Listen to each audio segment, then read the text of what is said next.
Welcome to the Bro Code Podcast. Join Kennedy Lucas, Terry Lester, and Jackson Smith as they break down the biggest plays, share locker room banter, and keep it 100 on sports hot takes. Gear up, because this is where the real talk begins.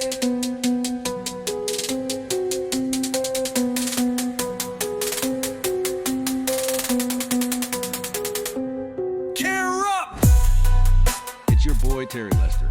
And you're now locked into the livest, realest, most unapologetically raw podcast hitting the airwaves, the Bro Code Podcast. It's Monday, July 7th, 2025, and we kick in this week off strong with that barbershop energy, locker room wisdom, and them facts they ain't ready to hear. You already know, we talk culture, grind, relationships, mental health, hip-hop, and everything in between. Ain't no fluff here, just real ones keeping it real for the people by the people.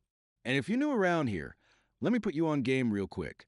On Bro Code, we live by three things: loyalty, legacy, and leveling up. This ain't just a podcast, it's a movement. We break codes, we make codes, and we live by M. Yes.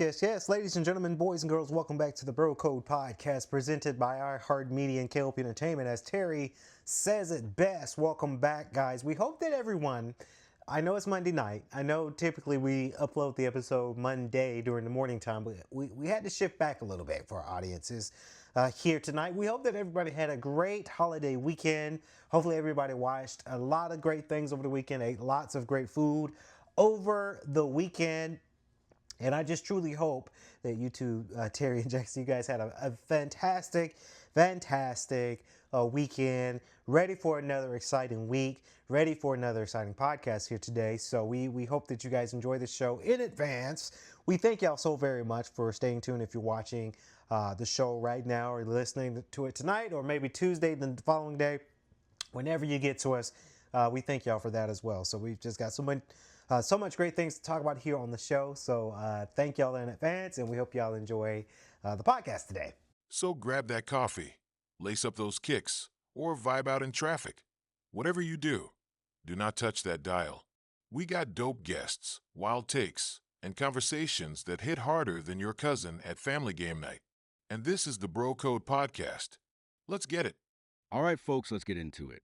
The 2025 WNBA All-Star Game reserves were announced Sunday, and the coaches' choices seemed to prompt more controversy than when the starters, chosen by fan, player, and media balloting, were released a week ago. The 22 players selected for the July 19th game at Gainbridge Fieldhouse in Indianapolis represent 12 of the WNBA's 13 teams. The last-place Connecticut Sun have no All-Star and include 3 rookies. The host, Indiana Fever, will have 3 representatives: Caitlin Clark, one of the team captains, Aaliyah Boston, and Kelsey Mitchell. The Seattle Storm also have 3 All-Stars: Skylar Diggins, Nneka Ogwumike, and Gabby Williams. The league-leading Minnesota Lynx have 2 All-Stars: Nafisa Collier, the other team captain, and Courtney Williams. Same for the defending WNBA champion New York Liberty, whose 2 All-Stars are Brianna Stewart and Sabrina Ionescu. Who are the biggest snubs? Who will Mike Clark and Collier pick in their roster draft Tuesday, 7 p.m.? ESPN? Which player will be MVP in Indianapolis? ESPN's Alexa Filippo, Kendra Andrews, Kevin Pelton, and Michael Vopel weigh in on the All-Stars. Who are the biggest snubs? Kevin Pelton, Kayla McBride. Clearly the no. 2-player on the Lynx last season. When she was an All-Star, McBride is putting up nearly identical numbers in 2025. In fact, she has shot even better on threes, 45%, and free throws, 46 of 47, 98%. That makes it surprising coaches favored backcourt mate Courtney Williams, who has neither scored as prolifically nor as efficiently as McBride. Per Across the Timeline, McBride joins Hall of Famer Simon Augustus in 2009 as the second player in league history not chosen as an All-Star after averaging at least 15 points, with a true shooting percentage better than 64%. Alexa Filippo, aside from McBride, ESPN's All-Star Reserve predictions also feature Brittany Sykes and Brianna Jones. Sykes is having a career year in scoring, 17.9 PPG, and assists for 0.6 APG. And while some detractors point to her inefficiency, 36.8%, and how much of her scoring comes from a free throw line, a league-high 8.7 attempts per game. Her production on an otherwise young team is a major reason the Washington Mystics have outperformed early expectations. Jones is putting up better scoring, 14.0 PPG, rebounding, 8.1 RPG, and assists, 2.2 APG. Numbers in her first year with the Atlanta Dream, then her All-Star campaign last year in Connecticut, while remaining one of the league's most efficient players, 51%, and best interior defenders.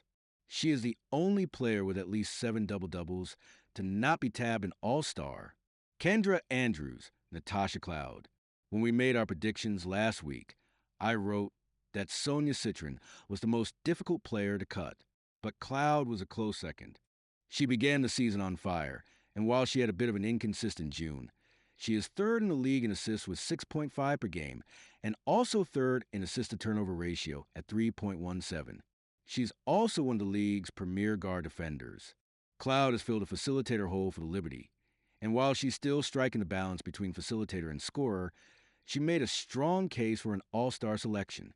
Michael Vopel, Los Angeles forward Erica Hamby, is another player who was hard to cut when we were projecting the reserves. Her stats: averages of 17.0 points, 7.6 rebounds, and 3.8 assists, and 53.7% shooting validate her all-star potential. She has been an all-star 3 times previously. The Sparks' 6-13 record likely hurt her chances, although it's cringe-inducing to imagine where Los Angeles would be without her. Who are you happiest to see make the all-star team? Pelton. It's easy to take for granted that Skylar Diggins will be a reserve given how well she has played this season, but we're a year removed from Diggins not even being considered the Storm snub after averaging 13.1 points on 39% shooting before the 2024 All-Star Game. Now on what she semi-seriously calls her third body after giving birth twice. Diggins has consistently played at an all-star level since last summer's Olympic break, and it's great to see her back in the game for the first time since 2022. Kayla Thornton. This is her 10th season in the WNBA and first all-star appearance. Players such as Thornton are still rarities in the WNBA. She's not from a college power conference. She played for her hometown school, UTEP. She appeared in just one NCAA tournament game in her sophomore season in 2012. She wasn't drafted when she graduated in 2014, then was signed before the 2015 season by Washington, where she played 10 games. She didn't play in the WNBA in 2016. Then she found a home and was a fan favorite for 6 seasons in Dallas, followed by the past 2 in New York. She won a WNBA title with the Liberty last season and was taken by Golden State in the expansion draft. Now, at age 32, she is seizing the opportunity to have a career year while establishing the Valkyries franchise. She will always be known as Golden State's first WNBA All-Star, and for someone who had to take a longer and harder road to get here, that's really cool. Thornton stands out to me, too. She is the most veteran first-time All-Star this year. Perhaps that's why she has had this kind of breakout season. Thornton is averaging a career-high 14.9 points per game, while also getting a career-best 7.1 rebounds and 1.6 steals. On a team that prides itself in not having a superstar, Thornton has emerged as the Valkyries' best player and is a massive reason they have outperformed their preseason expectations. Widely considered a top role player across the league before this season, having played a crucial part in the Liberty's title run last year, she is now a centerpiece in Golden State and has taken her game to a new level. Gabby Williams. Newer fans saw how impactful Williams can be on both ends of floor during the 2024 Paris Olympics, when she helped lead France to a near upset of a USA basketball dynasty. Now in her first full WNBA season since 2022, the former UConn star is flourishing, averaging a career high in scoring 13.4 PPG, assists for 0.7, and three-point shooting 35.2%, and leading the league in steals 2.6. Williams has long thrived in the international basketball scene, showcasing how she didn't need the WNBA to have a robust, successful pro career. But there's no question the WNBA is more fun with her in it, and her first All-Star bid is well-deserved. We last saw Paige Buchers and Clark play together for the 2019 U19 FIBA World Cup, when they helped lead a USA team that also featured 2 other All-Stars, Aaliyah Boston and Ryan Howard, to the gold medal before setting foot on college campuses. Buchers and Clark will always be linked as star point guards from the same recruiting class, and their styles should prove complementary if Clark drafts Buchers as captain. It's the first time since 2011 that there are 3 or more rookie All-Stars in the same year. It probably won't happen, but having Buchers, Iriafin, and Citron end up on the same team will be fun for vibes. It would be fun to see Clark passing to both former South Carolina superstar post players in the All-Star game, Fever teammate Boston, and the Las Vegas Aces Io Wilson. We can assume Clark might try to use her first 2 picks for Indiana's Boston and Mitchell, while Collier uses her first pick for fellow Lynx player Courtney Williams. If that's the case, Clark's next 2 might be Wilson and Ionescu, while Collier's might be Stewart and then Buchers. Wilson, as a 3-time MVP, should be an easy choice for Clark if Collier doesn't get her first. And Ionescu is a player Clark watched closely while the Liberty Guard was in college at Oregon and Clark was in high school. As for Collier, Stewart and Buchers are, of course, the other former UConn players among the All-Stars, along with Gabby Williams.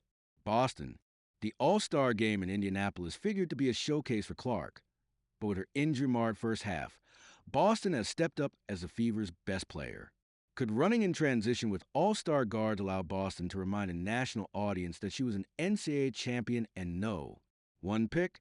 I'm following Pelton's train of thought of the hometown stars showing up big, but guards have dominated All-Star game MVP in recent years, and so I think it will be one of Boston's Fever teammates, Clark or Mitchell, who will take home the trophy. Surely Indiana hopes Clark will be close to full health by the time All-Star weekend rolls around, and we know she has a penchant for meeting the moment. It's also plausible that Mitchell will go off, which would be a nice reward for her after sticking things out with the Fever through the tough years before Boston and Clark got to town. Like Alexa, I lean toward a guard, as the position has won the honor the past 5 years, with Wing Maya Moore winning it 3 times in a row before that. If it's not one of the Fever guards, then possibly Atlanta's Alicia Gray, who is having a career best season, including shooting 41.5% from beyond the arc. Liberty and Team Collier coach Sandy Brondello and Collier can get fired up, but that's not what we first think about with their personalities. They're more laid back, calm, chill, and easygoing while still being intense competitors. Whereas Lynx and Team Clark coach Cheryl Reeve and Clark are more fiery, and wear their competitive emotions more transparently. So even though Reeve is Collier's WNBA coach, these all-star pairings are kind of fun. We don't need to relitigate the entire debate from last year as to whether Clark should have been on the Olympic squad and how much Team USA coach Reeve, who wasn't part of picking that team, might have communicated to the selection committee that she wanted experience and no rookies going to Paris. Suffice to say, that was one of the many narratives of 2024. That said, the Lynx were the WNBA team closest to Clark growing up in West Des Moines, Iowa. She has talked about how Reeve's championship squads in Minnesota inspired her. Clark and Reeve will get along just fine because they are both professionals with a lot in common and how passionate about basketball both are. The 2025 WNBA All-Star Game will be played July 19th at Gainbridge Fieldhouse in Indianapolis. Indiana Fever guard Caitlin Clark and Minnesota Lynx forward Nafisa Collier have been named team captains after finishing as the top 2 fan vote getters. The Fever and Seattle Storm each put 3 players on the All-Star Game roster. All-Star Weekend tips off July 18th with the WNBA 3-point contest and skills challenge. In 2024, the Atlanta Dream's Alicia Gray, who was also named a starter Monday, made history by winning both events in the same year. Pete Carroll's energy was in overdrive during Las Vegas Raiders minicamp. Decked out in a white long-sleeve shirt, gray sweats, and a Raiders hat, the first-year Las Vegas coach turned the team's stretching period into a wrestling match when he snuck up on 6'6", 328-pound offensive lineman Thayer Munford Jr. "I pinned him," Carroll said. He later tried claiming another victim, 284-pound defensive tackle Tonka Hemingway. However, the rookie refused to budge against Carroll's version of the people's elbow.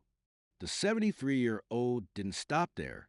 He threw the football around during special teams drills and would occasionally race the defensive backs to one corner of the field before the start of the individual period.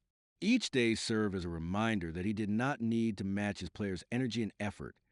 They had to match his. a year away from football, did nothing to slow him down. Neither did the blazing heat the team practiced under, a 106-degree average during minicamp. It's got to be some type of drug out there or something.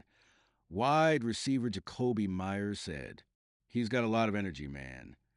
Carroll was hired in February to do more than just help Las Vegas become a winning club. Another reason behind his return to coaching after 14 seasons with the Seattle Seahawks was to instill a culture that Las Vegas could carry on for years to come. Nearly 6 months into his tenure, Carroll's impact in the building is palpable. On days they need to report in, players say they're excited to get up at 5 a.m. and get to the facility. They're even using Carroll's favorite term, compete, any chance they get. "You can't have a great team without great teammates," Carroll said. "There's a whole building process to getting that done, and part of that is taking part in whatever we ask them to do, as wild as it may be or nuts as they may think it is." Of course, spirited coaching doesn't guarantee instant wins, but his approach has breathed new life into an organization in need of a huge turnaround. "We are trying to establish a way to do things around here," General Manager John Spytek said. "We are trying to establish what it means to be a Raider." Darian Porter had a pinch-me moment at rookie minicamp in early May. Growing up, he was a fan of Carroll's USC teams that featured Heisman Trophy winners Reggie Bush and Matt Leinart. And while the third-round cornerback participated in individual drills with the rest of the defensive backs, Carroll, whom Porter knew from his TV screen growing up, was right in the middle with his football gloves on, backpedaling and providing press coverage tips to the defensive backs. "He's out there working on his press. It's funny, but I really appreciate it," said Porter, who spent 6 seasons at Iowa State. "He's my head coach in the NFL, and I grew up watching USC, so it's just crazy." A key component to the players' buy-in to Carroll's philosophies early has been the respect they had for the coach before he donned the silver and black. From leading USC to 4 Rose Bowl victories and 2 national titles to winning a Super Bowl with Seattle and quarterback Russell Wilson, Carroll's track record of success has many players starstruck by his presence. The words legend or legendary have been frequently used to describe their head coach. To be able to play for him, that's just another dream come true, Raiders rookie wide receiver Jack Beck said. When Carroll speaks, they take in every word, especially the defensive backs who admire Carroll's work with the Legion of Boom. Starting safety Isaiah Polamau said it's been a different experience with Carroll because he has never had a head coach as hands-on with the defensive backs. "But I love it," Polamau said. "Pete's legendary. Learning from him, he knows what it's supposed to look like. I'm just learning, listening, and trying to take it all in." The Raiders' practice antics reached new heights on the final day of minicamp. After the team stretched, a member of the equipment staff was inside an inflatable ball, zorbing back and forth while players zigzag and high-step between barriers. Carroll has employed creative methods to ignite the players' competitive spirit. Starting center Jackson Powers Johnson said the team has had field goal kicking competitions, has played cornhole, and has basketball courts around the facility, allowing Carroll to show off his jump shot in front of players. The plastic bubble, however, wasn't planned, Carroll said. "We're having the most fun time in football that we've ever had, and that starts with him," Powers Johnson said. "He doesn't have a bad day, and it's infectious energy that's been put on us." For All-Pro punter A.J. Cole, the change of pace might have been needed. Cole said the franchise has seen some dark moments over the past few years. Since Cole joined the team in 2019 as an undrafted free agent, the Raiders have compiled a regular season record of 43-57, made 1 playoff appearance, and cycled through 4 head coaches, John Gruden, Josh McDaniels, Antonio Pierce, and Carroll. "It's been rough. We've lost a lot of games, more than we should have," Cole said. But Carroll has made Cole optimistic about the future. That was one of the reasons he signed a 4-year, $15.8 million contract extension to remain in Las Vegas. "To be completely honest with you, I haven't been this excited to come to work in a really long time," Cole said. Star defensive end Max Crosby, who has been a Raider since he was drafted in 2019, described the 2024 season as one of the hardest years in his life. He never felt like himself after sustaining an ankle injury in the Raiders went over the Baltimore Ravens in Week 2. Eventually, Crosby underwent season-ending ankle surgery, forcing him to miss the final 4 games. The Raiders finished 4-13, marking the second time in 3 years with double-digit losses. And Crosby, once again, watched another coach, Pierce, get handed a pink slip from the moment he attended Carroll's introductory news conference in February. Crosby has not allowed himself to dwell on the franchise's past failures. During the offseason, he said, he woke up every morning at the crack of dawn, enthusiastic to attack the day. Crosby said the energy within the building has been a source of fuel.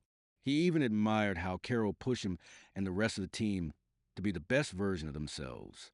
He's true to that. It's not fake energy, Crosby said. And it's not just him, it's the assistant coaches, the whole building. It just feels different.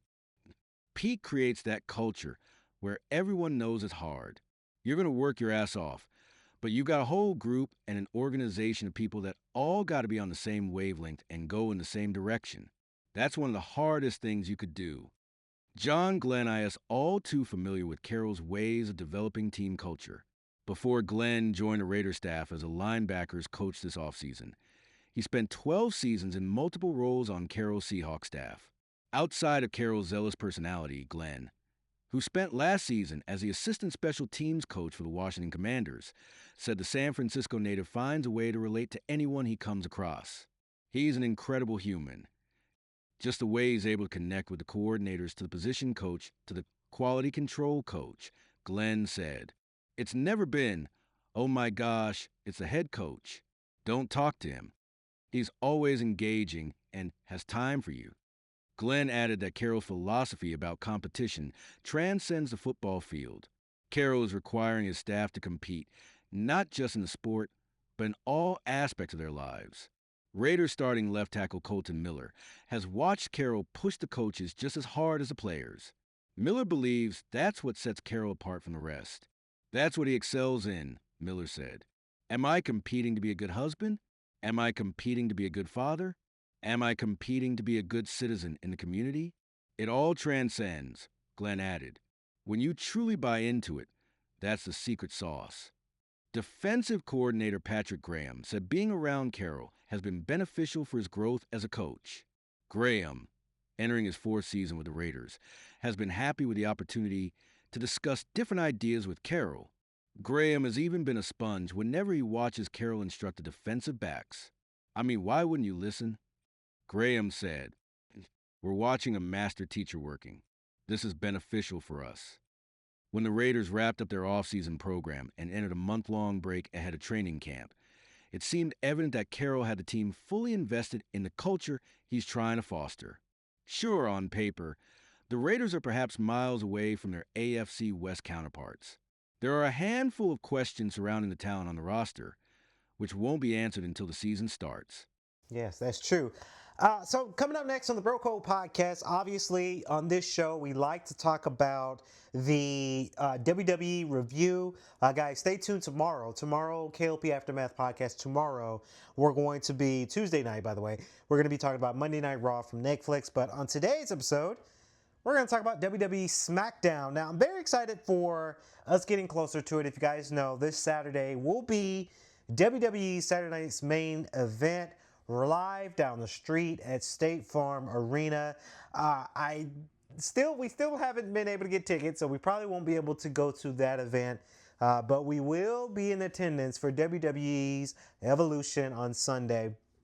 Very, very excited for that. I'm very super stoked about that one because that's going to be an event that, you know, we're going to see live. And obviously it's Sunday, but on Monday, probably the Monday, well, it probably won't be Monday or Tuesday because we are closing the office for Monday and Tuesday because we're going to be in a different studio filming a movie, documentary that is. So, but we'll review it as soon as we can when we get done watching or being at WWE Evolution this coming Sunday, State Farm Arena. It's going to be really, really a great time.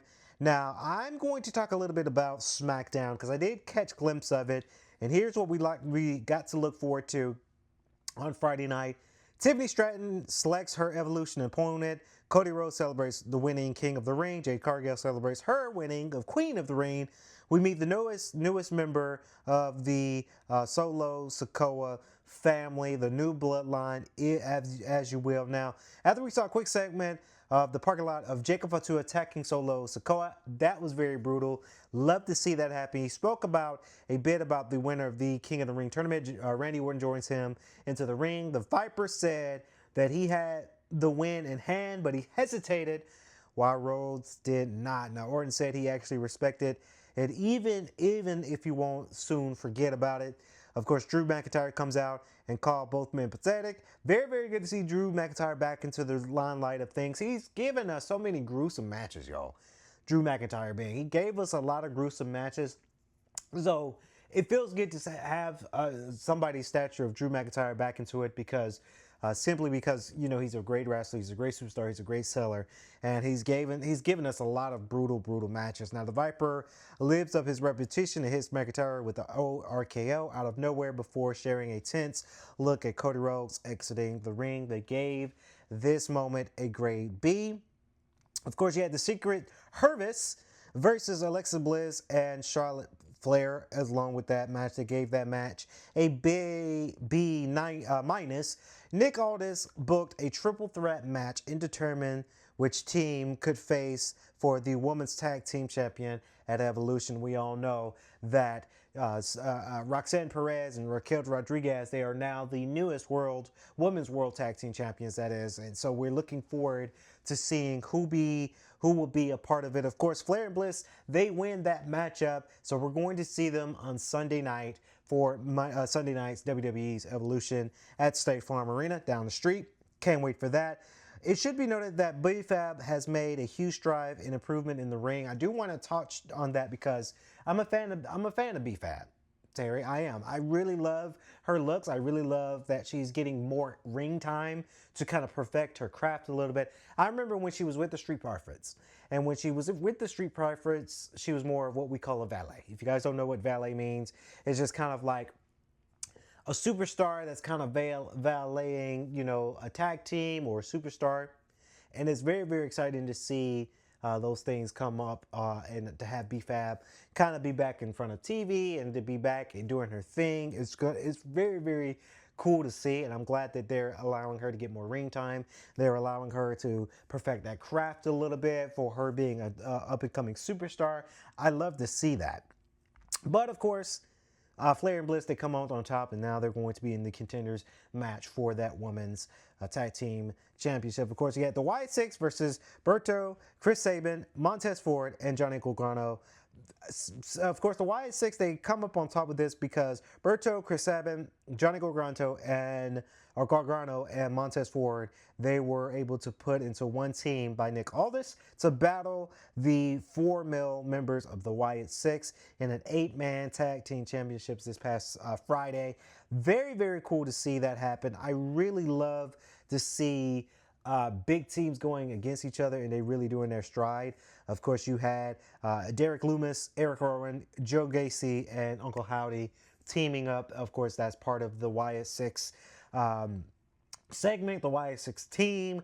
Very, very cool to note that it was very much seeing Rowan throwing people around. Eric Rowan has been with WWE for a long time, right? It's with Bray Wyatt and Luke Harper. And it's really, I can really tell that Eric Rowan is sticking around this segment and sticking around because obviously we do know that, the death of Luke Harper and the death of Bray Wyatt, 2 people from the Wyatt family, they're no longer with us. So it's just kind of a good moment that Eric Rowan is still kicking around the Wyatt segment, the Wyatt family, because, it was very, very sad when we saw, and this was years ago, when I saw Luke Harper passed away. That was just very, very heartening for a lot of fans, right? Very heartfelt for me too, because, I like where superstars are not just your typical superstars. They have a certain sort of segment, a certain sort of gimmick to it that it really, really goes out really well. And the same thing with Bray Wyatt. Of course, Bray Wyatt's been, Mike Rotunda, been in type of the superstar, the superstar being able to give a great story from Bray Wyatt, the evil Bray Wyatt, now to the happy Bray Wyatt. We were able to captivate a character of that. Legacy still lives on, so I get very, very excited when I see that, you know, a faction like the Wyatt Six is still doing their thing. Then we had Furoxon versus Andrade and Rey Fenix. Of course, Tiffany Stratton came out to pick her challenge for Evolution. Of course, before she could make that announcement, Jade Cargill interrupts her. Of course, they will very soon be joined by the one, the only, Trish Stratus, of course, who sent Wade Barrett into a tailspin on commentary. I listened to it. Wade Barrett almost lost his crap, lost his shit when Trish Stratus come out. I get it. Hall of Famer. She's been in this thing for 25 years. Very, very dope to see that, you know, she's going out there now. She's going to be a part of Evolution as well. Can't wait to see her in Atlanta down the street at State Farm Arena this coming Sunday. And then the next tag team match was Rey Fenix and Andrade taking on Axiom and Nathan Frazier for Axiom. Very, very cool. They gave that match a B. Of course, Andrade and Phoenix defeated Axiom within that. I do like the Axiom tag team. I do like that they're trying to figure out what it is that they're building for the tag team championship or the tag team between those two gentlemen. So it feels very good. Feels very fresh. Rey Fenix, again, brother of Penta, you know, very, very exciting to get more luchadors into the limelight of WWE when it comes down to it. So very, very dope. Andrade is back. Very interesting to see Charlotte Flair and Andrade in the same place. Again, I got to talk a little gossip. You guys know that they were engaged to be married and they broke that thing off. Very, very interesting, but they remain professional. It is very funny because on past Monday, we saw Ludwig Kaiser. I guess he's going to be the next Americano, right? Grande Americano. Very interesting because, again, you guys know who broke that off. It was Ludwig Kaiser and Tiffany Stratton as a couple, but a rumor has it on media that they have now broken up. And the next match for WWE SmackDown was Jacob Fatu and Jimmy Uso versus Solo Sikoa and JC Mateo. Very, very dope to see that happen. Of course, Fatu and Uso defeated Mateo and Sikoa, but it was a gruesome after battle after that. I'm always going to be a fan of Jacob Fatu. I really love the idea of his character. Like I say, I wish I could do it. I mean, I wish I could do that. I can't do that, guys. I cannot do that to save my life. But it is very, very good to see that the segment go out. SmackDown was pretty good. You know, the Bleacher Report gives SmackDown a B, a straight on B. It was a very, very good show. Now it's up to Raw tonight. It's up to Raw tonight to see what they're able to bring out within when it comes down to WWE as well. Very, very excited for Monday Night Raw tonight. Also excited for WWE Evolution on Sunday. Like I said, I won't be there for Saturday night's main event. Tickets are high. They are. I got my tickets on a good deal for Evolution, but Saturday night's main event is a little bit too high for us at K.L.P Entertainment. So we're going to be watching it in the comforts of our own home, so we guys can talk about it on the Bro Code podcast. Again, you guys, you can stream. I stream SmackDown on YouTube TV. But I'm sure there's a lot of ways. If you still got USA, you still got cable, you're able to watch SmackDown. Very, very good show Friday night.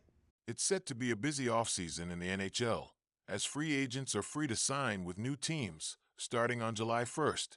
Mitch Marner, Sam Bennett, and Nikolai Ehlers are among the top names who are expected to hit the market, while many more players could be available by trade. If you're looking for an edge with your fantasy hockey teams, knowing how roles change and which prime spots will open up is crucial to evaluating risers and fallers before your drafts. Check back here regularly with each new free agent signing and trade and their expected fantasy impact. Mitch Marner to the Vegas Golden Knights. The now former Maple Leaf is poised to score more goals on a top line and power play with playmaking center Jack Eichel, while again amassing 90 to 100 total points, which slightly enhances Marner's fantasy value in leagues that reward putting the puck in the net at a premium. An increase in shots on net can also be anticipated from the 28-year-old winger. Even in leagues where goals and assists are valued equally, Marner remains must-draft once the fantasy elite are off the board. More interestingly is how this sign/trade deal, with depth forward Nicholas Roy landing in Toronto, might affect Mark Stone. Should Marner supplant the veteran on Eichel's flank as anticipated? It's difficult to see Vegas stick their new $12 million player on a second line. Stone is due to see a decrease in production at even strength.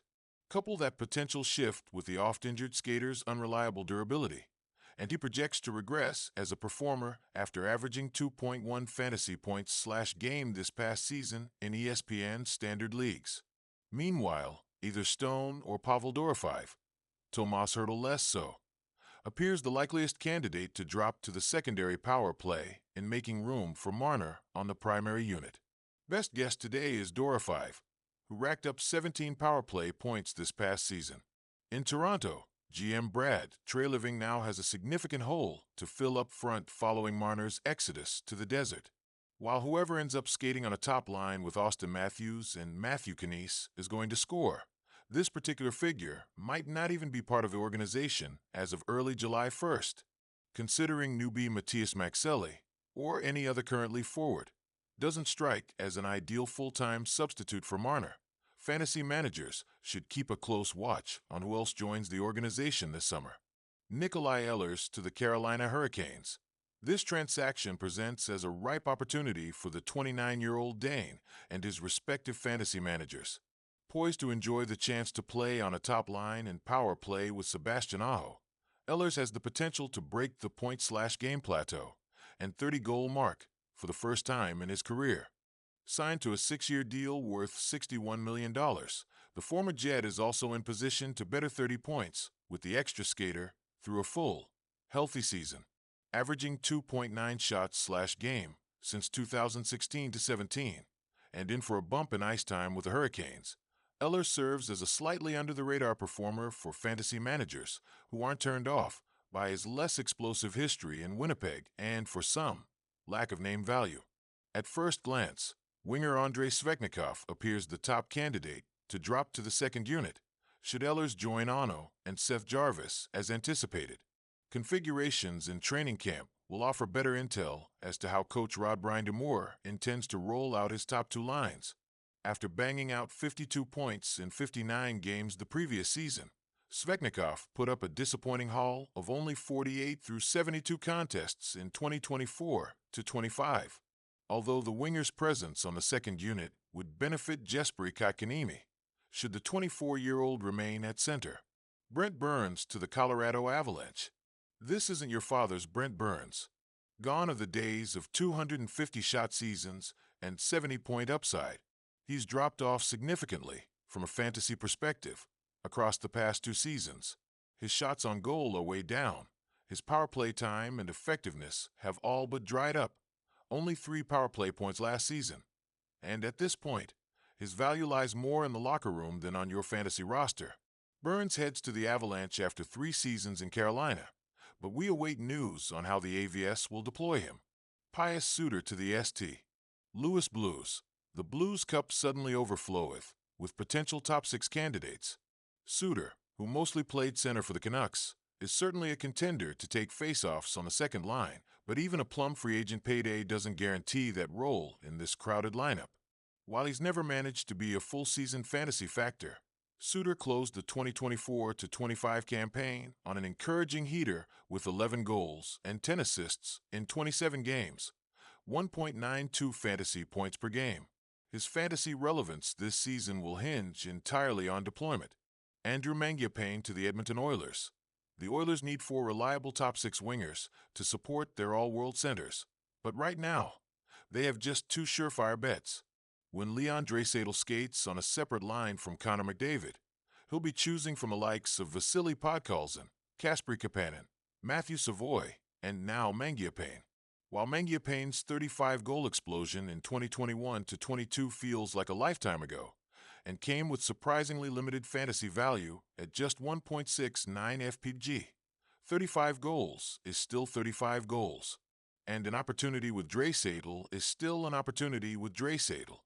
Gustav Nyquist to the Winnipeg Jets, an uncharacteristic 75.1, 84 FPPG campaign in 2023-24 turned out to be an illusion, as Nyquist fell back to earth with just 28 points and 0.90 FPG last season.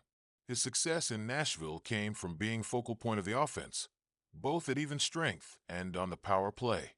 That won't be the case in Winnipeg, where he's simply too far down the pecking order to matter for fantasy. Anthony Mantha to the Pittsburgh Penguins. While Evgeny Malkin is no longer the kingmaker he once was, Sidney Crosby remains the type of offensive catalyst to lift those around him.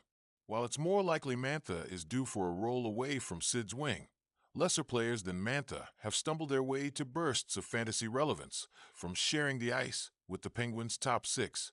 Deep leagues should remember the name for early season waivers if the Pens' depth chart takes an unexpected turn. Kendra Miller to the Carolina Hurricanes. Miller has the potential to emerge as a fantasy asset, though he's not exactly stepping into a bigger role by leaving the Rangers for the Hurricanes. Jacob Slavin and Sean Walker are established minutes eaters.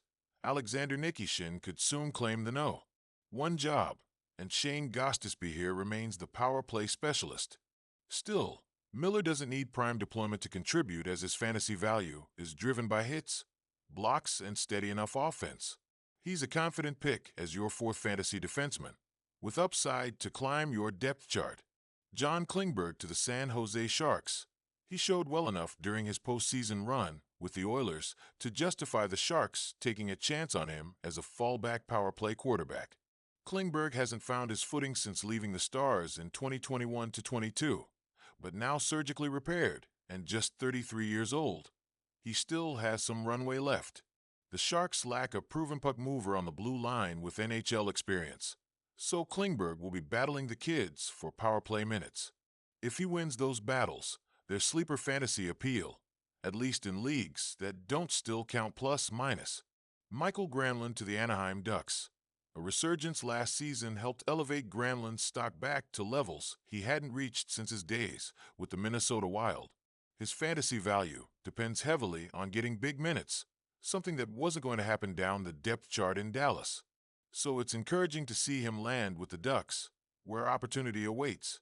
If he can secure at least 19 minutes a night and first-unit power play duty, both well within reach on this roster, Granlund could deliver serviceable fantasy stats.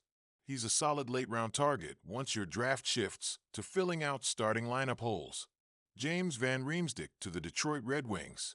Dylan Larkin and Lucas Raymond are set, while Alex DeBrincat and Patrick Kane are expected to stay paired up. That leaves some top six minutes up for grabs. Veteran Van Riemsdyk has flown under the radar in depth roles with the Blue Jackets and Bruins, but he still has a nose for the net, as shown by his 16 goals last season despite limited usage. He'll likely get a look alongside one of those top duos. It probably won't translate into fantasy relevance, but you never know. Jonathan Drouin to the New York Islanders. If he lands on a top line in power play with Bo Horvat and Matthew Barzal, the 30-year-old boasts the potential to rake in 60 to 65 points, with a solid fraction of them counting with the extra skater. Keep in mind, Drouin amassed 37 points in only 43 games with the Avalanche, alongside Nathan MacKinnon this past season. If not during the waning stages of drafts, managers in deeper scoring leagues should at least maintain this fantasy wild card on radar once 2025 to 26 gets underway.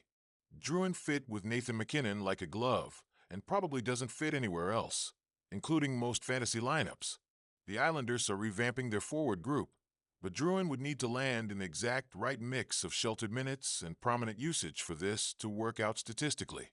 Even with everything breaking right for him in Colorado, he didn't produce enough to warrant everyday fantasy use, just the occasional hot streak or injury replacement.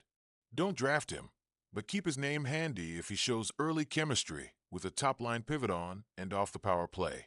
Jonathan Toews to the Winnipeg Jets. It's hard to know exactly what the Jets will get from Toews on the ice. Still, it's a no-brainer signing for a team with postseason woes, given his leadership qualities and playoff pedigree. For fantasy purposes, though, with throwing darts until we see him in game action. Toews hasn't suited up since 2022-23 and hasn't been a relevant fantasy option since before the pandemic.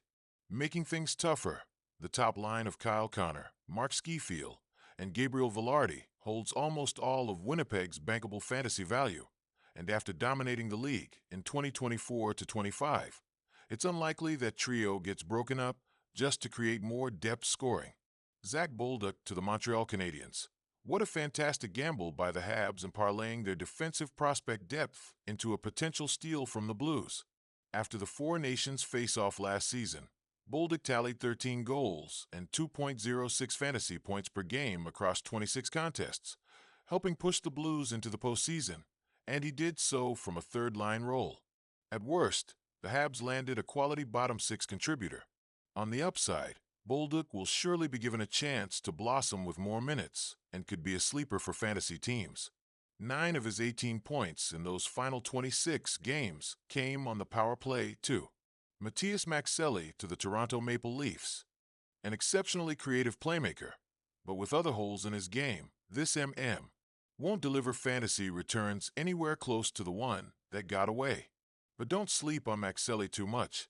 The Leafs need wingers for their big scorers, and there's a spot wide open alongside Austin Matthews and Matthew Knies on the top line. Maxelli is a pass-first-then-pass-again player, but his 78 assists in 146 games as a role player with the Arizona Coyotes as a 22 and 23-year-old are hints as to what the Leafs hope he can bring to the table with more minutes and elite line mates. He's a great stash to your bench in drafts, with his stock potentially rising as the season approaches if his role gets locked in. Victor Arvidsson to the Boston Bruins. It's been a long time since Arvidsson was pushing 30 goals a season, last achieved in 2018-19, but it hasn't been as long as you might think since he held fantasy value.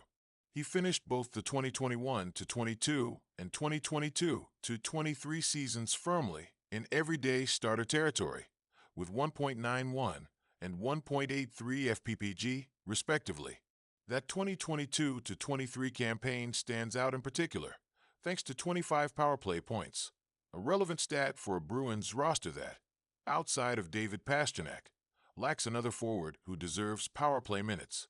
Arvidsson will be a long shot, but one worth considering if your roster construction is light on goals or shots. Dan Vladar to the Philadelphia Flyers. No, you shouldn't count on a hero story here. Vladar isn't about to arrive in Philadelphia and set the fantasy world on fire. Given how bleak the goaltender landscape has been lately, don't dismiss him without a second thought. They're macro stats, but consider this. The Flyers allowed the 8th fewest shots on goal per game last season, yet finished 5th in goals against. That suggests a team limiting chances, while its goaltenders let in more than their fair share. Vladar has had his struggles, even a backup role with the Flames, but he does have one season of fantasy relevance on his resume. 2.44 FPVG as a rookie in 2021-22. Samuel Ayer's son has more upside and enters the season as the presumed starter. So yes, a lot would have to break Vladar's way, but don't forget his name in the twilight rounds if you're looking to stash a third goalie. Vladislav Gavrikov to the New York Rangers. The upside of Gavrikov moving to New York is he's essentially guaranteed heavy minutes on the Rangers' blue line. They wouldn't be paying him $7 million per season for 7 years otherwise.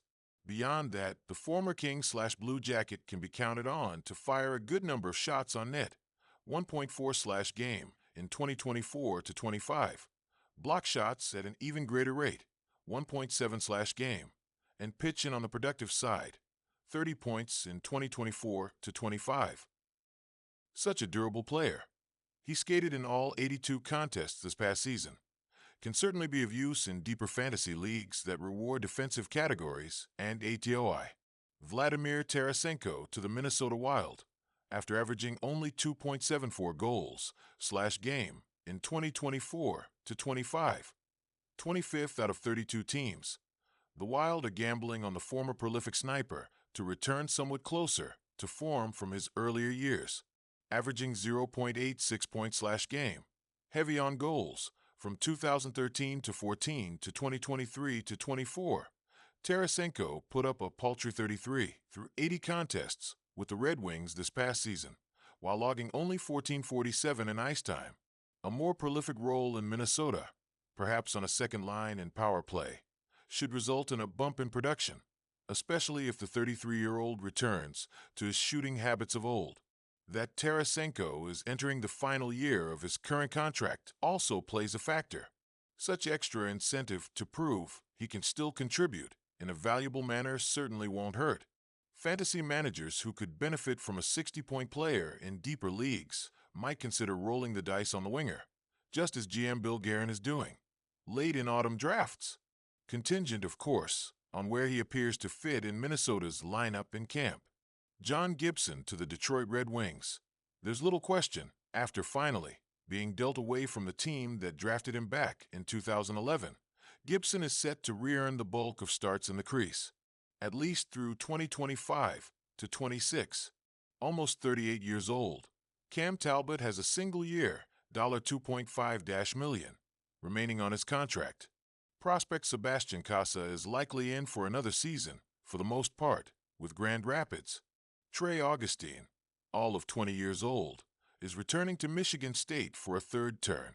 If healthy, an enduring concern, Gibson should be counted on for around 55 starts with his new squad.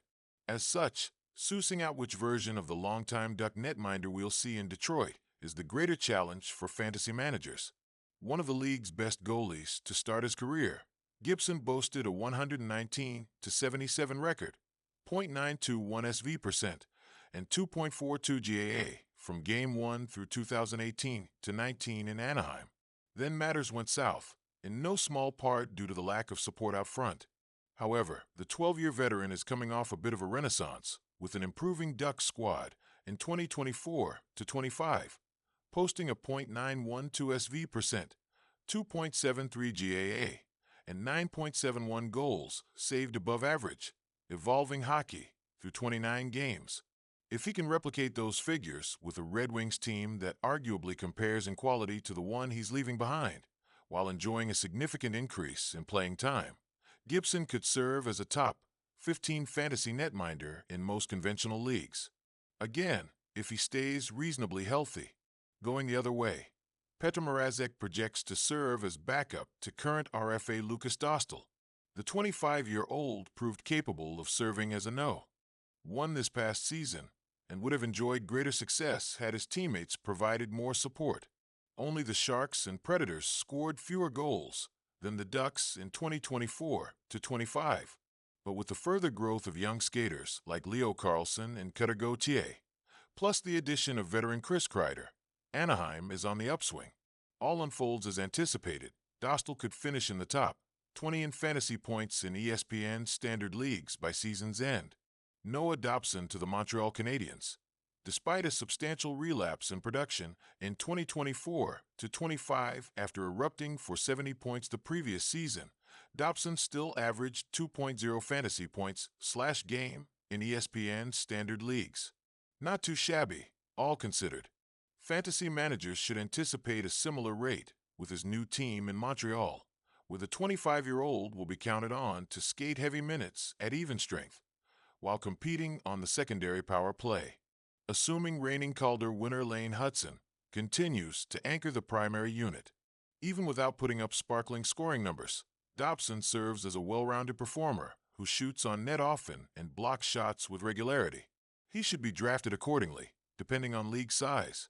On the Islanders, Dobson's absence opens up the opportunity for no.1 draft selection Matthew Schaefer to take over the reins as the top power play anchor.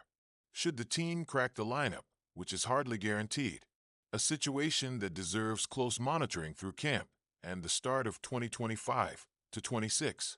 J.J. Peterka to the Utah Mammoth. While Peterka is undoubtedly on the rise, having crested into fantasy relevance at just 23 with 1.72 fantasy points per game in 2024-25, it's not unthinkable he sees fewer key minutes with the Mammoth. After averaging 18-11 per game with the Sabres, including 254 on the top power play unit, he may have to do more with less on a suddenly crowded depth chart. For Peterka to top last season and become a true fantasy difference maker, a spot on the top power play is essential. With Clayton Keller, Dylan Gunter, and Logan Cooley arguably locks, Peterka needs to secure the final forward spot. His jump of 11 power play points from 2023-24 was the catalyst behind his breakout, so that deployment matters. The future remains bright in keeper leagues, as Peterka is locked into a core that should be fantasy-friendly for years to come. Dynasty managers should boost his value accordingly. Going the other way to the Sabres, both Michael Kesselring and Josh Doan could offer situational value for 2025 to 26, depending on their usage. Their rate stats suggest fantasy upside if they get the minutes, but no need to draft either, as they'll be waiver material early on. Evander Kane to the Vancouver Canucks. After missing the entirety of the 2024 to 25 season, Kane showed he was still effective enough for fantasy consideration in the Oilers' run to the Stanley Cup final. He earned 1.7 fantasy points per game across 21 playoff contests, borderline relevancy in standard leagues. That was without a ton of access to McDraisaitl. Leon Draisaitl was fifth among Kane's teammates at forward for shared minutes at 5-on-5, while Connor McDavid was seventh. So the NBA's free agency is already in progress, and the most top 30 of agencies have come off the board. Of course, very, very excited for the NBA, obviously. When it comes down to a championships, of course, we all know about it. I talked about it so many times before with the Thunder and the Pacers. Now that the NBA season is over, it is time to get right back to work within that free agency, getting ready for the next year's NBA draft. Very, very excited for that. So here on the show on Bro Code Podcast, I'm going to highlight the 25 best NBA free agents still available, plus top landing spots when it comes down to it. Of course, some of these players, it's going to be very, very interesting for the top 25, and I'm just going to highlight the top 25 free agent players available right now. Of course, the first, number 25, we have Malik Bosley. He plays for the Detroit Pistons. Priority number 10, and his annual salary cap is $6 million. Very, very interesting for that. Now, Beasley, and I have notes here, Beasley was the top free agency after helping the Pistons return to a playoff contention. Unfortunately, he was under investigation with the gambling related allegations related to the NBA games and proposition bets. Of course, he's innocent to proven guilty. I hope he is innocent when it comes down to it, but the talented shooter could face a ban from the NBA teams. They might hesitate to bring him under these circumstances. This was kind of the thing that I think a lot of, I hope, Jackson and T, that a lot of these players understand that when you are a superstar in this light, if you are an NBA player, 2024-25 salary cap is $6 million. That's a lot of great money. Played for the Detroit Pistons. You got to be careful.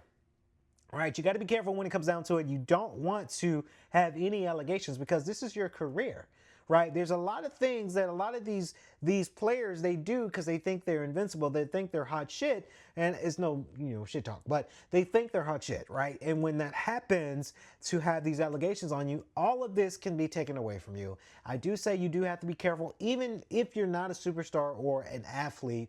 This goes down for movie stars, directors, any social media influencers that if you are alleged of something, these things can get taken away from you. Your contract, your NBA status. You might be suspended from the NBA and say you can no longer play for this organization because of these allegations. And now you're not making money, right? So you got to be careful when it comes down to it.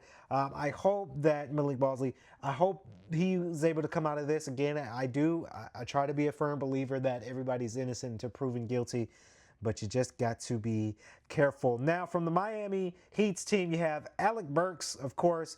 He's unranked on the priority, but his 2024-2025 salary cap is $3.3 million.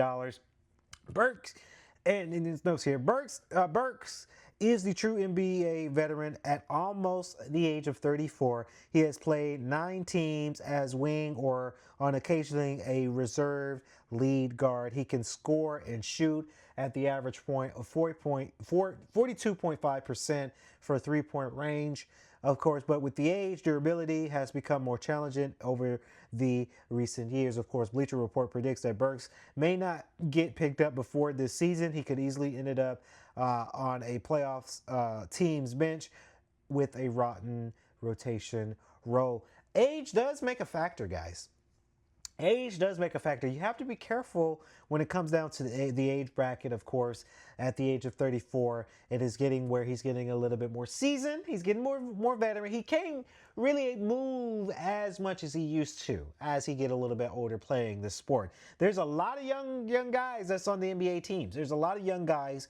I think he could spring it out, right? You look at the players like, for an example, LeBron James, right? LeBron James is getting up there too.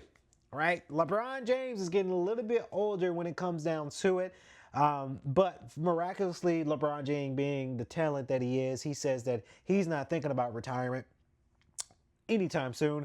But with Alec Burks at the age of 34, will he be as more swift? We'll have to wait and see what he does. His current team, Miami Heat, will he get drafted again, picked up again for another season?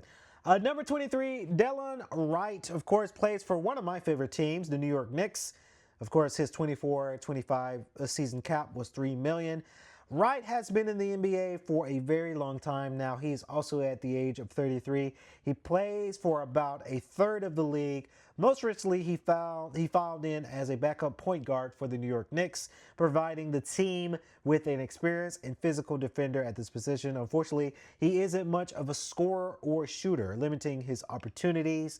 Bleacher Report, they predict that Wright might need to wait until an injury to find a roster spot, but his time in the league seems likely to continue with the New York Knicks. Again, that's what I'm saying. You know, these players are getting a little bit older. They're getting a little bit more seasoned.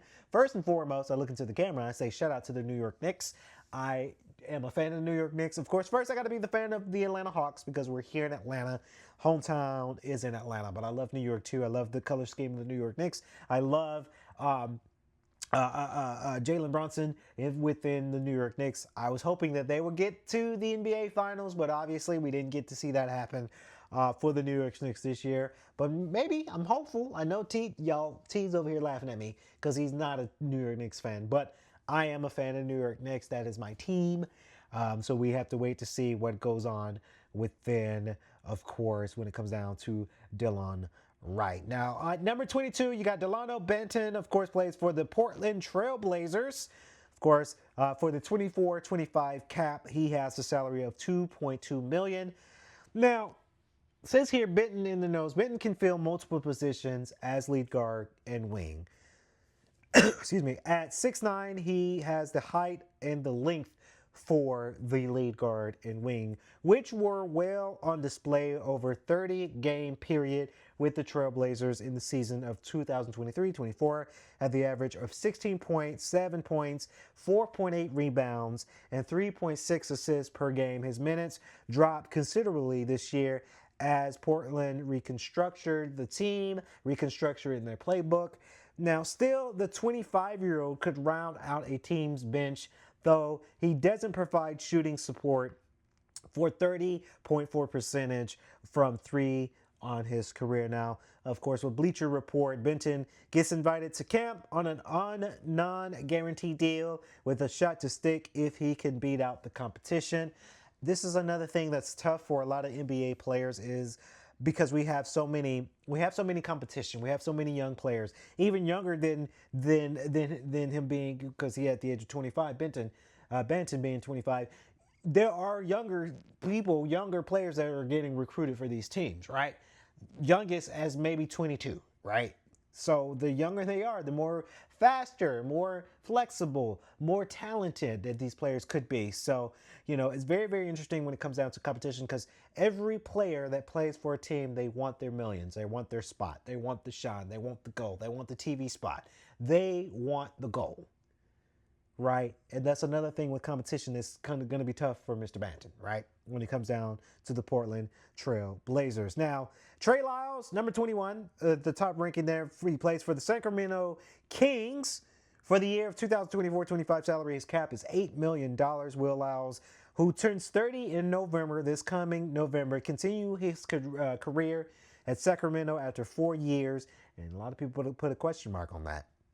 With changes to the front office and coaches staff, of course, Doug Christie take over the bench during the season. He may be less as a priority. His minutes doesn't dip much last year, but his three-point shooting did, of course, from the 38.4 shooting average percentile in the year 2023-24 to 34.0 percentile within the current. Now, that might have to do with the team losing its point guard via the trade. Of course, we're talking about De'Aaron Fox getting traded up. That's one of their point guards for Sacramento Kings, but it might be time for Lyles to move on with it. Of course, Bleacher Report predicts that Lyles may not find a home immediately, but he's a proven vet who can help the end of the team's bench and mentor younger players to rebuild and restructure the Sacramento Kings. So very, very interesting when it comes down to it. We'll have to wait to see what happens when it comes down to his free agency. Now, number 20, Precious Achiuwa.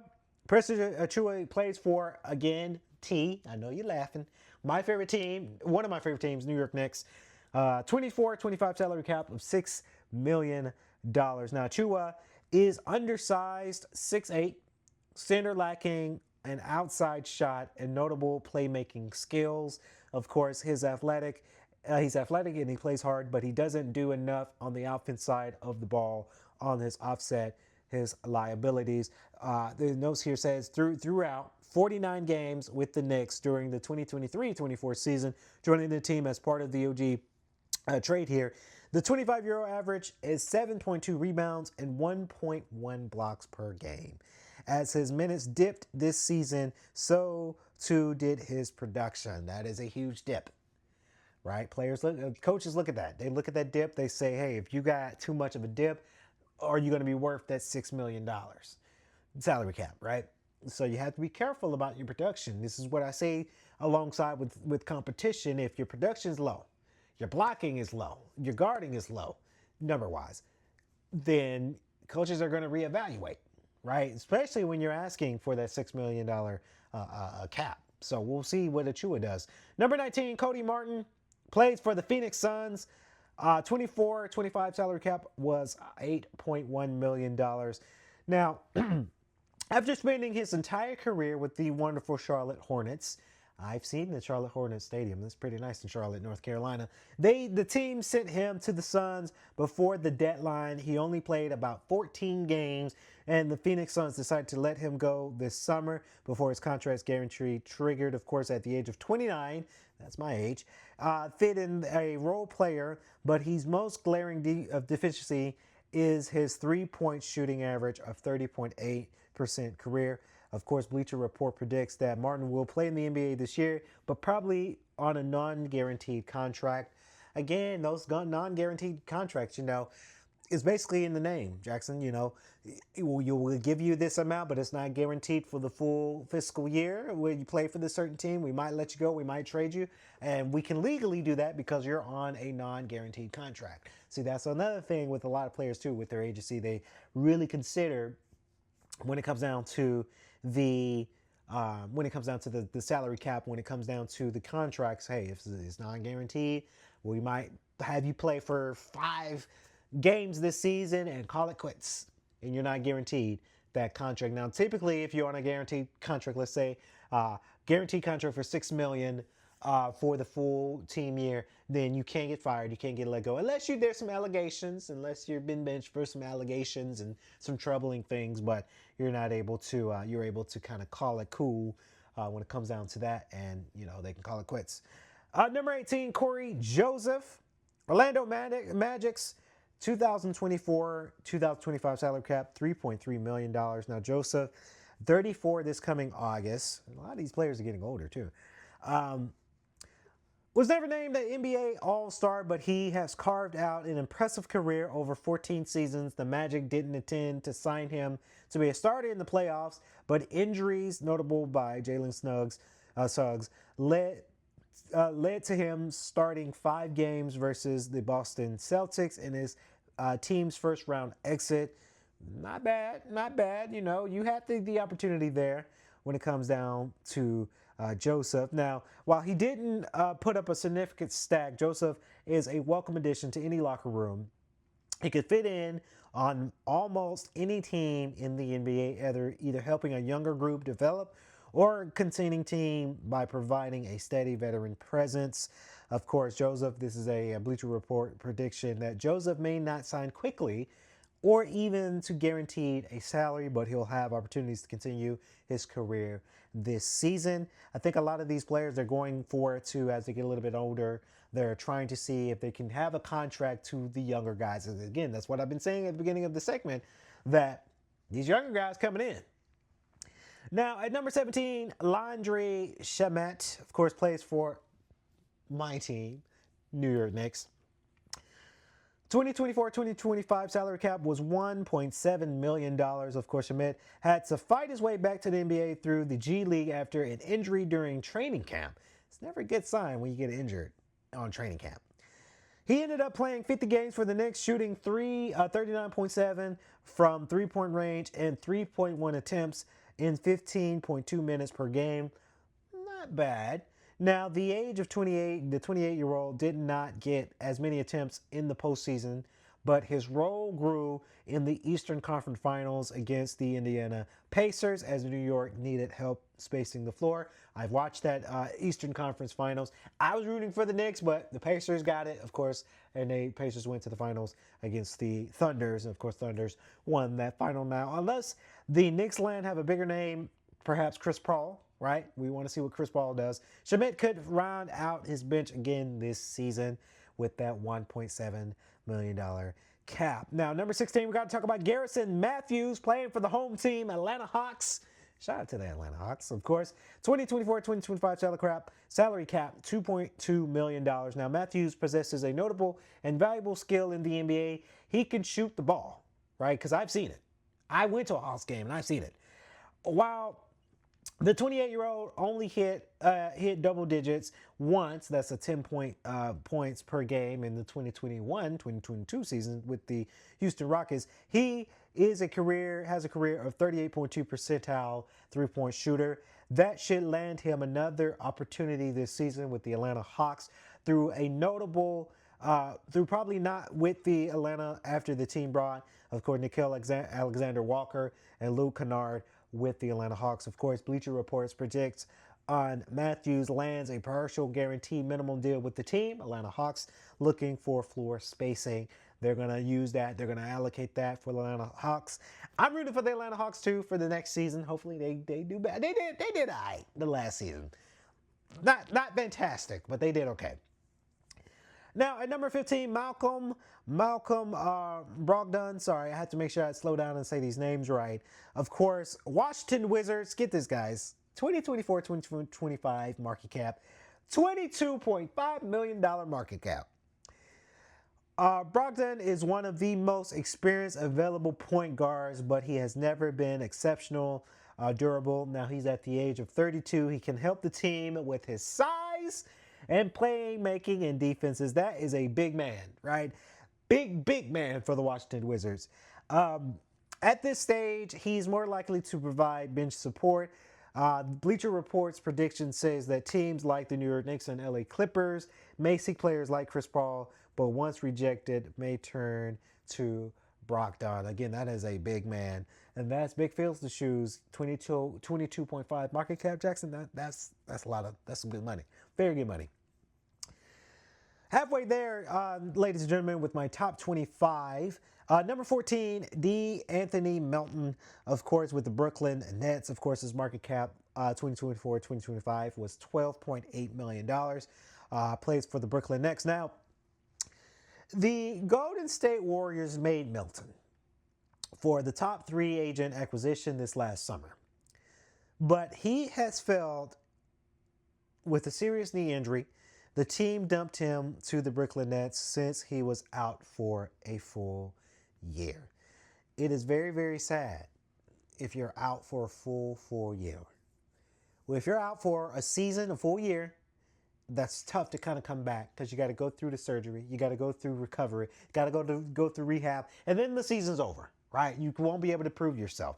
And that's why I say to a lot of a lot of players, if they do get hurt, it's very scary for them because if they're hurt, teams can drop you if you're hurt, right? If you're no use to them, why are we spending so much marketing dollars and salary for somebody who can't even play, right? Now, the most significant question about this 27-year-old is his health.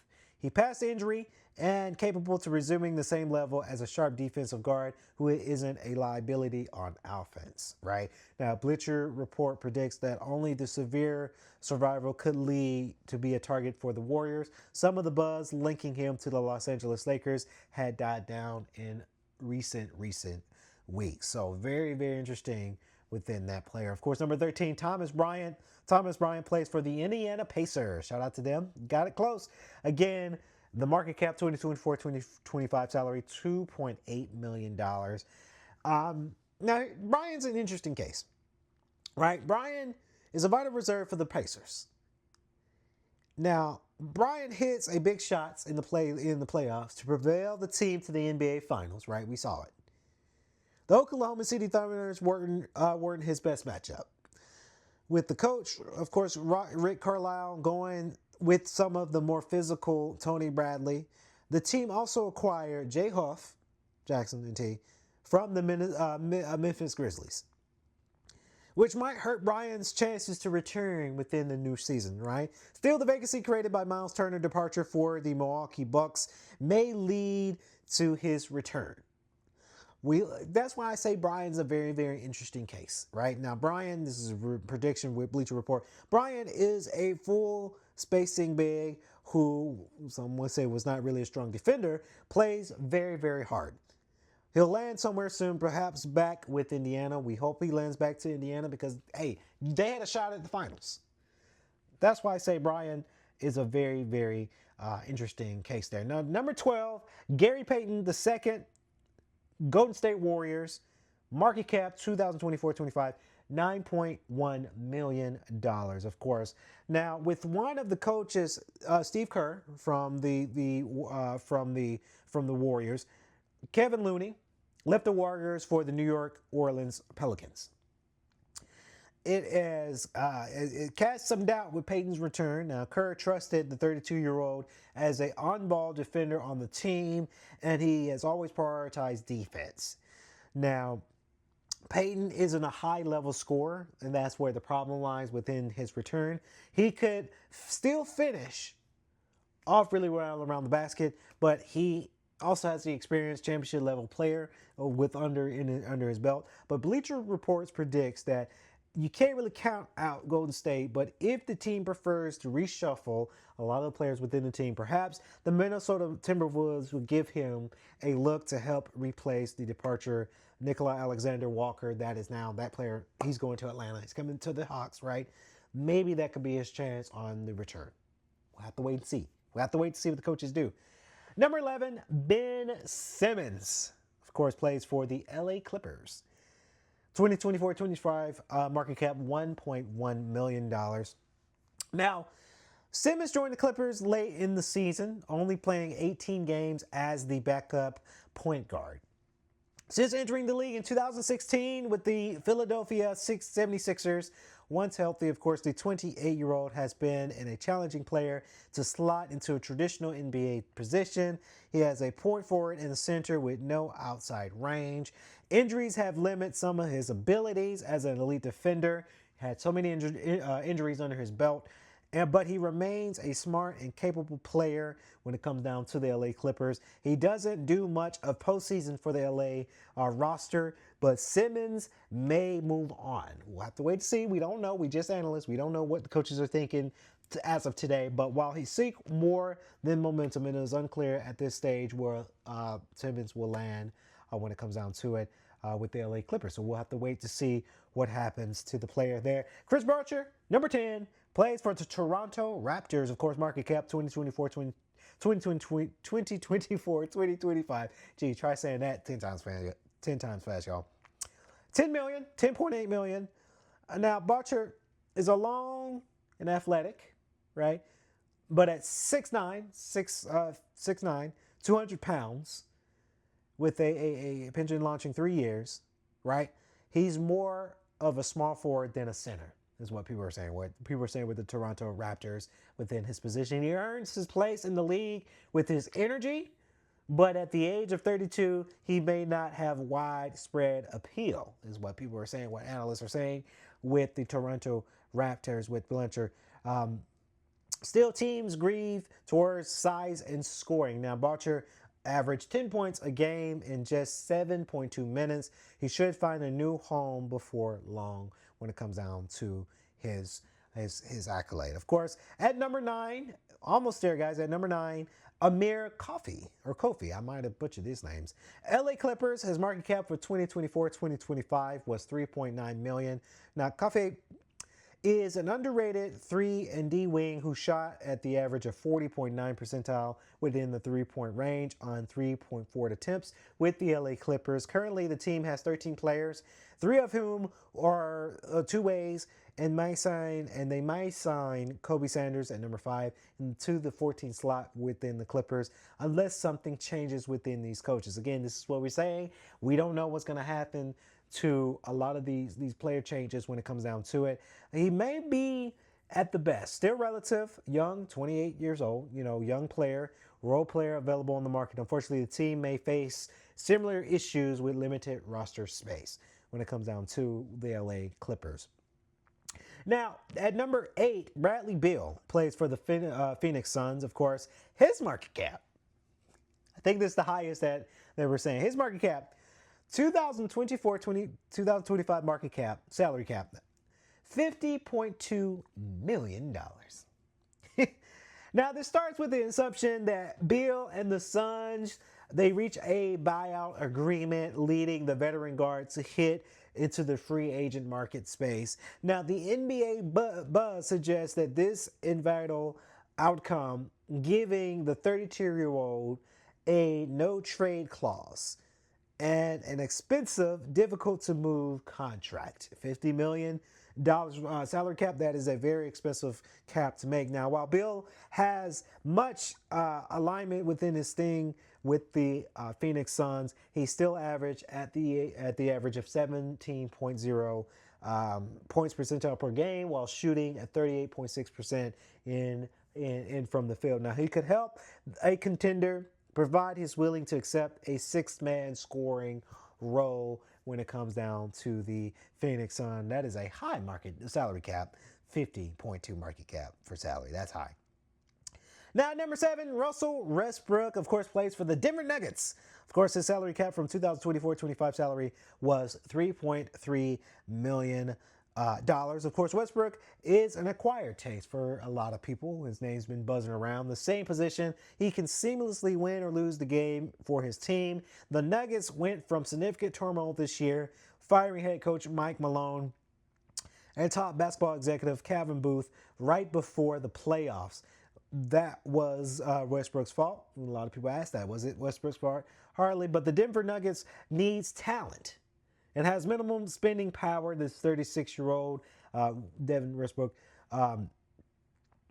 Westbrook, may still be the best path forward, and getting that not every team is willing to take him on. Now, the Nuggets may be his most obvious opportunity within his return to the Denver Nuggets within the next year. Now, Chris Paul, number 6. Chris Paul, San Antonio Spurs, 2024-2025 market cap of $10.5 million. Now, Chris Paul, I got to say, is also another interesting case. Chris Paul, along with a lot of OG players, let's say LeBron James for an example, he's already 40 years old, right? He's a very productive leader with the Spurs, a team fighting for a playoff position before Victor Wembanyama for the loss for the season, right? Now, San Antonio, I feel, they might want to bring Paul back because who he is and he's capable of doing, right? With De'Aaron Fox, Rookie of the Year, Stephon Castle, and guard Dylan Harper, the Spurs presumed number 2 overall pick. The veteran may choose a team giving him a greater opportunity to play within the next coming season. While he has a strong ties with the Los Angeles Lakers and the Los Angeles Clippers, where his families have lived, he might go to a team with an injured starting point guard. Of course, if this is a prediction for Bleacher Report for Chris Paul, if not the Clippers, perhaps my Milwaukee Bucks could bring Paul to play with Damian Lillard, of course, with him being injured as well. It's going to be interesting to see how Chris Paul is going to maneuver and change up his flow to see which team he's going to perhaps go to next. We'll wait to see what happens. Again, we don't know what the coaches do. At number 5, Al Harvard, if I pronounce that right, plays for the Boston Celtics, another good team of mine. I mean, I'm not a huge Boston guy, but I tend to like them a little bit. 2024-25 salary cap, $9.5 million. Of course, joining Nicholas Batum back with the LA Clippers, Chris Paul, that's going to be very interesting. Now, Harvard now 39. He has a huge part of why the Celtics won the championships in 2023 and 24. Good championship, too. The Jason Tatum Achilles injury derails the upcoming campaign. I've seen that happen.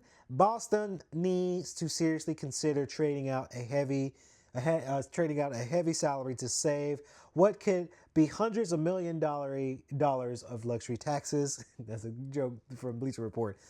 Still, keeping Harvard needs to be considered, especially with some of the trade outs, of course. Kristaps, I'm not even going to try to pronounce his last name, to the Atlanta Hawks. If both sides can find a reasonable number, he might stick around when it comes down to Harvard staying with the Boston Celtics. So we'll see what happens when it comes down to that. At number 4, Cam Thompson plays for the Brooklyn Nets. 2024-2025 salary cap, $4 million. Of the name of the list, Thomas is one of the tougher ones to gain. There are perceptions along some teams that has empty stats. But he also could be an extreme talented scorer for the team of the Brooklyn Nets, who doesn't usually lead a mistake or determine himself with the next attempt that he's going to do on the court, right? While he believes that he is seeking over $30 million per a negotiation, that number may need to be much lower for this deal for him for the Brooklyn Nets, right?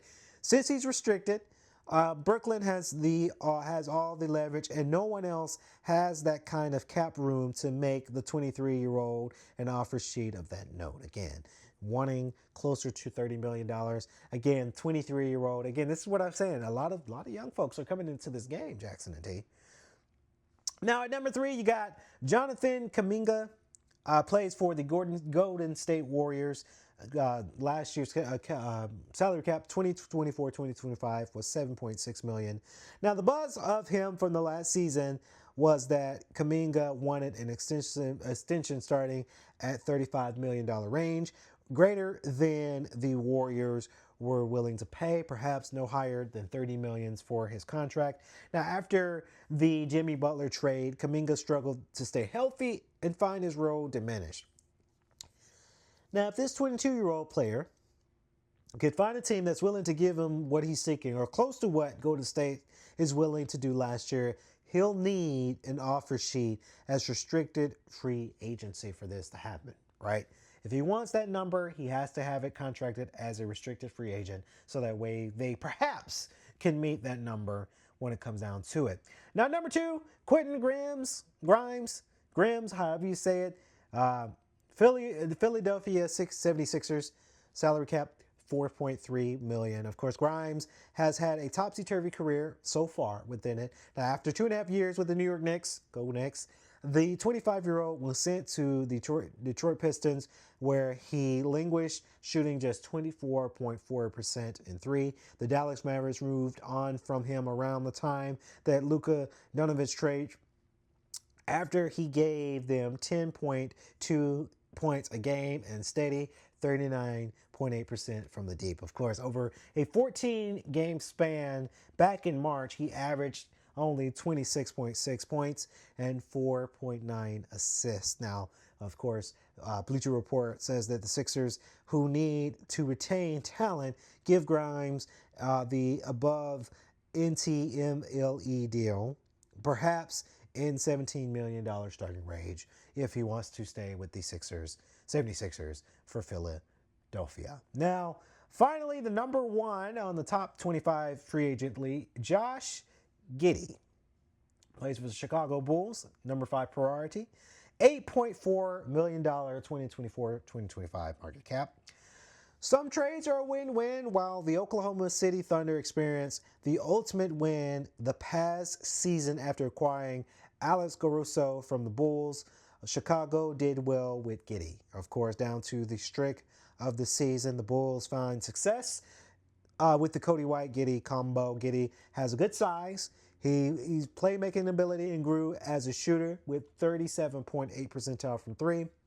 The question will be the price and finding a viable number for both sides. Of course, the Bulls might be considering about the Nets deciding to chase Giddey with the cap space, but the Nets draft multiple points guards and burn most of their room via the trades when it comes down to that. Of course, here's the prediction for Bleacher Report that the Bulls retain Giddey in the $25-28 million starting range. We'll have to wait to see what happens with the managers and the coaches when it comes down to it. But that is your top 25 list of free agency, best NBA free agents that are still available today. Like I say, I'm very excited for that because it is kicking. You know, NBA, even though the season's over, they're starting to do their thing. They're starting to find their way back, and they're doing more when it comes down to these trades as they get ready for the next NBA season. So that's going to wrap it up here on the Bro Code Podcast. We hope that you guys enjoy this episode tonight, Monday night. Again, stay tuned for tomorrow. Tomorrow we're going to be in the other studio for K.L.P. Aftermath Podcast. And of course, we have What Happened Was with me and Evelyn coming this Friday as well. So we hope that you guys enjoy the shows that we got going out for you guys as well as we continue to give you guys content for this week. Again, that's going to wrap it up. Bro Code Podcast. T. Jackson, it's always a pleasure to have you guys as part of the show as well. This is what we do on a daily basis. We'll catch y'all on the next Bro Code Podcast. Again, comment below. Thank you guys for staying tuned. This has been the Bro Code Podcast saying so long. We'll see you guys in the next episode. Peace. Welcome to the Bro Code Podcast. Join Kennedy Lucas, Terry Lester, and Jackson Smith as they break down the biggest plays, share locker room banter, and keep it 100 on sports hot takes. Gear up, because this is where the real talk begins.